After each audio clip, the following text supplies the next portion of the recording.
Exatamente, Zaidan. A gente vai seguir aqui no assunto Brasília, porque o Rafael Procópio pede passagem agora, né? A gente falou sobre o governo Lula, agora a gente vai falar sobre o governo do ex-presidente Jair Bolsonaro.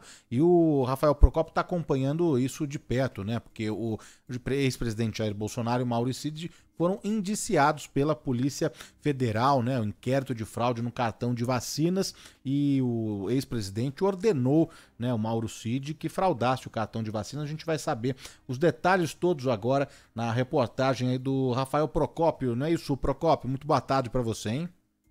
Boa tarde, Danilo. Boa tarde, Zaidan. Boa tarde a todos que estão nos acompanhando. O ex-presidente Jair Bolsonaro ordenou que o ajudante de ordens dele, durante o exercício da presidência, o tenente-coronel Mauro Cid, fraudasse cartões de vacina contra a Covid-19 nos nomes do ex-presidente e da filha, e imprimisse esses dados e entregasse a Jair Bolsonaro. Essa afirmação, pessoal, é do próprio Mauro Cid, e ela foi dada em um acordo de colaboração premiada que foi usado como um dos elementos para que a Polícia Federal indiciasse Bolsonaro, Cid e outras 14 pessoas por associação criminosa e inserção de dados falsos em sistema de informação. Esse caso foi o que trouxe o nome de Cid à tona no noticiário brasileiro no ano passado e que também culminou com a prisão dele, até que fosse firmado um acordo de colaboração premiada, que também revelou situações como o desvio dos itens do acervo da presidência, a questão das joias sauditas e possíveis articulações golpistas após as eleições de 2022. O deputado federal Gutenberg Reis, do MDB do Rio de Janeiro, também foi um dos indiciados no caso das vacinas. Ele, no momento, representa o Brasil no parlamento do Mercosul, em Montevidéu, capital do Uruguai. Por conta da inclusão do parlamentar que tem foro privilegiado, muito possivelmente, caso essa denúncia seja aceita pelo Ministério Público Federal, deve tramitar no Supremo Tribunal Federal. E a gente lembra que todos esses dados estão em um inquérito relativo a um desdobramento da questão das milícias digitais, que teve a queda do sigilo permitida pelo ministro relator Alexandre de Moraes lá no STF nesta terça-feira. De acordo com um documento da polícia que sugeriu o indiciamento, a manipulação de dados no sistema público pode ter relação com outro inquérito, que apura uma possível tentativa de golpe de Estado. É dito nesse ponto do texto que essa falsificação poderia ajudar os investigados a permanecer no exterior, aguardando os desdobramentos de uma possível tentativa golpista que teria chegado ao ápice no dia 8 de janeiro do ano passado. As informações já foram enviadas ao MPF, no caso, à Procuradoria-Geral da República, que vai decidir se aceita a denúncia ou não. Em um caso positivo, o julgamento pode ser iniciado possivelmente no STF. Somente o crime de inserção de dados falsos pode render uma pena de até 12 anos de prisão. E é claro que a gente vai seguir aqui de Brasília de olho nessa situação, esse indiciamento contra o ex-presidente da República. Obrigado ao Rafael Procópio, trazendo os detalhes, né, que o ex-presidente Jair Bolsonaro deu ordens para emitir certificados de vacinação para ele e para a filha. Foi o que disse Mauro Cid em delação, né? Os documentos foram impressos no Palácio da Alvorada e entregues em mãos para o presidente e ex-presidente, que foi isso de acordo, claro, com a delação do Mauro Cid, ex-ajudante de ordens, né? A Polícia Federal indiciou Bolsonaro, Mauro Cid, mais 15, Zaidan, com base nessa investigação. Ô Danilo, há um bom tempo aquilo acontece. Nós temos dito que, na visão do Supremo, e essa visão é a mesma na Polícia Federal, o caso das joias, o caso da adulteração de cartão de vacinas, que é um crime porque você está adulterando um documento público, está forjando um documento público.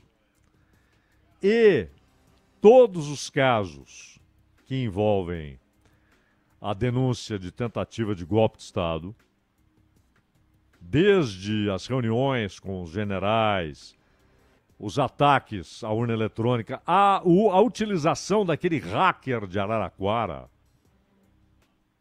o Delgatti, que tornou-se amigo, inclusive, da Zambelli, não é, da Carla Zambelli, e o 8 de janeiro, como ato final.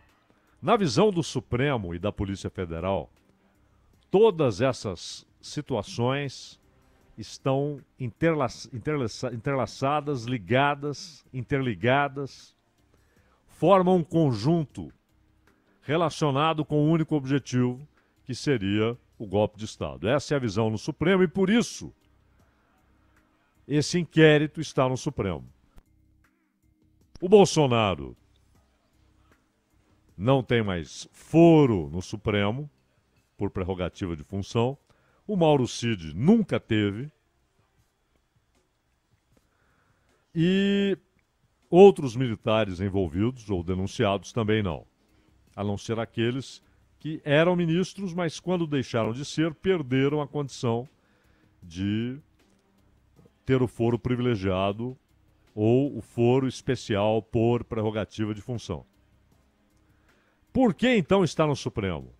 Porque o Supremo liga todas essas coisas, entrelaça todas essas coisas, considerando que elas fazem parte de uma ação com diversas operações, com muita gente, com funções distintas, mas com um único objetivo, que seria a tomada do poder e a quebra da ordem institucional. Agora, o Mauro Cid diz que foi uma ordem do Bolsonaro. É claro que não basta ele dizer. Não basta ele dizer, ele precisa demonstrar. E ainda que ele não vai ter uma ordem por escrito, é óbvio.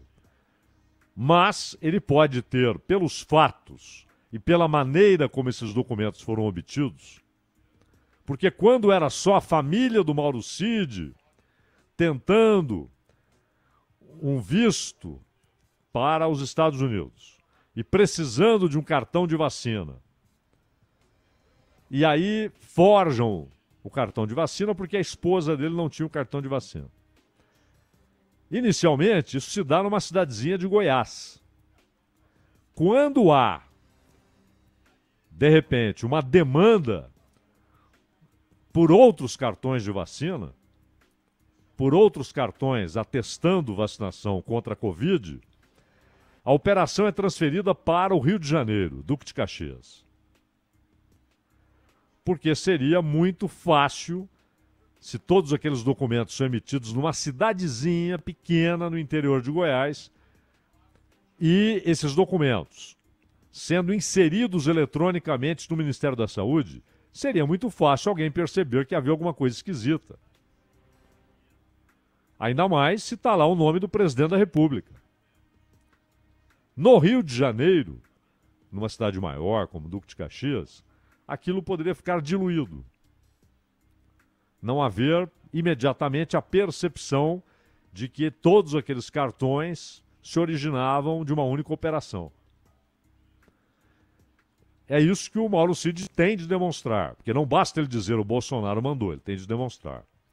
Mas quando alegam, como fez o Weingarten, advogado do Bolsonaro, que é tudo um absurdo, porque o presidente nem precisava disso. Não, ele não precisava até 31 de dezembro de 2022. Se ele quiser sair do país depois disso, mas ele já estava fora. Sim, só que depois, se há escolha por ficar no exterior, não voltar, e particularmente nos Estados Unidos, aquele cartão passaria a ser uma exigência que ele encontraria em diversas situações, e talvez até para permanecer no país. E se esse documento foi usado em algum momento, você já tem o risco de uma denúncia nos Estados Unidos. Mas, basicamente, o que move o Supremo Tribunal Federal e a Polícia Federal é a visão, o entendimento que eles têm que a venda das joias, a produção de cartões falsos de vacinação e todos os outros movimentos estavam ligados a um único objetivo, que seria um golpe de Estado. É por isso que o caso continua no Supremo e é por isso que houve a decisão de ouvir o Mauro Cid a respeito. Não era uma coisa isolada. Mauro Cid, aproveitando, vamos falar daquele assunto lá que você está meio enrolado com cartão de vacina. Não. Ele está no mesmo inquérito, o que trata de golpe de Estado ou de tentativa de ou planejamento de, Danilo.